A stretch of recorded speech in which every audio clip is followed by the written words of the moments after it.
We are not subhumans. Let me repeat, we are not subhumans. Israel और फिलिस्तीन के बीच जंग हो गई है। दुनिया इसे अलग अलग नजर से देख रही है, लेकिन कहानी दो तरफा है। दोनों तरफ तबाही है, हमले का खतरा है, दोनों तरफ गुस्सा है, और सबसे जरूरी बात, हमास पूरे फिलिस्तीन का प्रतिनिधित्व नहीं करता। वो आतंकी संगठन है, इसे कहने में कोई गुरेज भी नहीं। इजराइल दुख दर्द से गुजर रहा है। वहां के पीएम बेंजामिन नेतन्याहू ने अमेरिकी राष्ट्रपति जो बाइडेन से बात करते हुए हाल के हमले को होलोकॉस्ट के बाद सबसे भयावह बताया। जो मैं आपको यहाँ के मुश्किल हालात की क्लियर पिक्चर देना चाहता हूँ जिसका सामना हम कर रहे हैं। शनिवार को हमारे ऊपर जो हमला हुआ, मैं कह सकता हूँ कि हमने होलोकॉस्ट के बाद से ऐसी क्रूरता नहीं देखी। मेरा मतलब है, सैकड़ों लोगों का नरसंहार हुआ, कई परिवारों को उनके घरों बिस्तरों पर ही मार दिया गया, महिलाओं को रेप किया गया, मार दिया गया, यहाँ तक कि 100 से ज्यादा लोगों को अगवा किया गया है, जिसमें बच्चे भी शामिल हैं। लेकिन लड़ाई शुरू होने के बाद संयुक्त राष्ट्र में फिलिस्तीन के राजदूत को भी सुन लीजिए तो उनके पक्ष की दलील भी समझ आ जाएगी। Israel's right to defend itself will be interpreted by Israel. रक्षा करने के अधिकार का हवाला देकर इजराइल इसे हत्या करने का लाइसेंस मानता है। यही रास्ता हमें यहाँ तक ले आया है। आप ये नहीं कह सकते कि इजरायली नागरिक की हत्या को जायज ठहराया जा सकता है, जबकि आप किसी फिलिस्तीनी की हत्या को जायज ठहराते हैं। हम इंसान से कम, रिपीट करूंगा, हम इंसान से कम नहीं हैं। Let me repeat, we are not subhumans. Netanyahu ने यह भी कहा कि हमास के हमले में बच्चों तक को नहीं छोड़ा गया, लेकिन खुद इजरायली हमलों में 100 से ज्यादा बच्चों के मारे जाने की खबर है। इजराइल फिलिस्तीन की जंग के बीच यूएन के 10 से ज्यादा स्कूल तबाह हो चुके हैं। इन स्कूलों को ऐसे हमलों के वक्त शेल्टर होम में तब्दील किया जाता था, लेकिन जब स्कूल नहीं होंगे, सिर पर छत कैसे मिलेगी?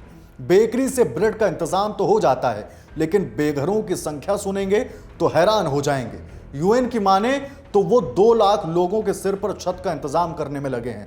ये आबादी गाजा पट्टी की कुल आबादी का 10% है। जो घायल हैं उन्हें अस्पताल तो ले जाया जा रहा है, लेकिन वहां भी दवाइयां खत्म होने को हैं। इजराइल ने बिजली पानी की सप्लाई रोक दी है। गाजा के इकलौते पावर स्टेशन में भी ईंधन की कमी हो गई है। इजरायली घेरेबंदी ने हालत ऐसी कर दी है जैसे गाजा में रहने वाले लोग किसी पिंजरे में कैद हों। वो कहीं जा नहीं सकते और जरूरी सामान उन तक पहुंच नहीं सकता। इस तरह की घेराबंदी करने से उन्हें जरूरी चीजें नहीं मिलती और उनकी जिंदगी खतरे में पड़ जाती है। अंतर्राष्ट्रीय कानूनों के तहत ऐसा करने की मनाही है। लोगों या सामान की मूवमेंट को तभी रोक सकते हैं जब सैन्य जरूरत को उचित ठहराया जा सके, नहीं तो कलेक्टिव पनिशमेंट यानी सामूहिक तौर पर दंड दिया जा सकता है। तेल अवीव में उन अमेरिकी नागरिकों की तस्वीरें लगी हैं जिन्हें हमास ने अगवा कर लिया है। अंतिम संस्कार में शरीक अपनों को खोने वालों के आंसू थम नहीं रहे। उधर गाजा में भी एक पिता है जिसने अपने आंखों के सामने अपने 2 बच्चों को खो दिया। मुझे लगा कि बम हमारी ओर आ रहा है। मैंने उसकी तरफ देखा और कुछ ही सेकंड में वहां ना तो बिल्डिंग थी, ना मेरे बच्चे। मेरे बच्चे मेरे पास खड़े थे। मैंने उनसे कहा कि वो रोड के उस तरफ चले जाएं, और कुछ सेकंड में वो नहीं रहे। इजराइल और फिलिस्तीन का झगड़ा पुराना है, इसका इतिहास भी बताएंगे, लेकिन पहले यह बता दें कि 2008-9 से 2023 तक 5 बार जंग के हालात बने। 2008-9 में जंग 23 दिन तक चली, 2014 में 50 दिन तक खिंची। दोनों तरफ से हमलों में लगातार निर्दोषों की जान जाती रही है। गुस्सा बढ़ता रहा है। हमें गाजा के अंदर जाकर हमास और जिहादियों को खत्म कर देना चाहिए। हमें हमास और जिहादियों की सारी लीडरशिप को तबाह कर देना चाहिए। अगर देश को समय चाहिए तो हम 2 महीने घर के अंदर रह सकते हैं। इस दौरान सेना गाजा में अपना काम करे और उनका खात्मा करे। हम उन्हें यह ऑप्शन देते हैं।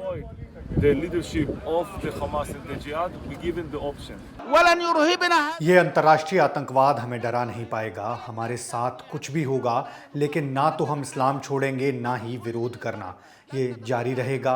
हम विरोध का हिस्सा हैं, उनमें से एक हैं, और फ़लस्तीन हमारे लिए अनमोल है। हम इसे नहीं छोड़ने वाले। इन सब के बीच बता दें कि गाजा के 80% युवा बेरोजगार हैं। यूएन की रिपोर्ट के मुताबिक गाजा में 60% लोग खाने के लिए बाहरी मदद के भरोसे हैं। इजराइल के कब्जे वाले वेस्ट बैंक में काम करने वाले गाजा के लोगों को भी अब खतरे के चलते काम से हाथ धोना पड़ा है। वेस्टर्न मीडिया इजराइल में हुई हत्याओं को तो डेथ लिख रहा है, लेकिन जब गाजा में एयर स्ट्राइक से मारे गए लोगों की बात करता था तो किल्ड लिख रहा है। यहां साफ दिखता है कि गेहूं के साथ घुन भी पिस रहा है। आखिर में वहीं ले जाते हैं जहां से चले थे कि हमास आतंकी संगठन है और पूरे फिलिस्तीन का प्रतिनिधित्व नहीं करता। कहानी दो तरफा है, सबके अपने सच हैं और कोई सच पूरा सच नहीं है। कायदे से एंड तो यही है, लेकिन अगर आप यहां तक पहुंच गए हैं तो इतिहास भी बता देते हैं। इजराइल साल 1948 में बना। पहले यह इलाका फिलिस्तीन कहलाता था और ऑटोमन साम्राज्य का हिस्सा था। प्रथम विश्व युद्ध में ब्रिटेन की जीत के बाद यह इलाका उनके अधिकार में आ गया। फिलिस्तीन में यहूदी पहले से रहते थे। 20वीं सदी की शुरुआत में यूरोप में यहूदियों का नरसंहार शुरू हुआ और हिटलर के ज़माने में चरम पर पहुंचा। अधिकतर सताए हुए यहूदियों ने फिलिस्तीन में शरण ली। द्वितीय विश्व युद्ध के बाद इस हमले ने एक बड़े संकट की शक्ल ले ली। तब ब्रिटेन ने फिलिस्तीन से अपना पल्ला झाड़ने के लिए ऐलान कर दिया। कहा 1948 में हम फिलिस्तीन छोड़कर चले जाएंगे। अब यूएन इस समस्या को देखे। 1947 में यूएन में प्रस्ताव रखा गया कि फिलिस्तीन को 2 हिस्सों में बांट दिया जाए। यहूदी इसके लिए तैयार थे, लेकिन अरब नेताओं ने इससे साफ इनकार कर दिया।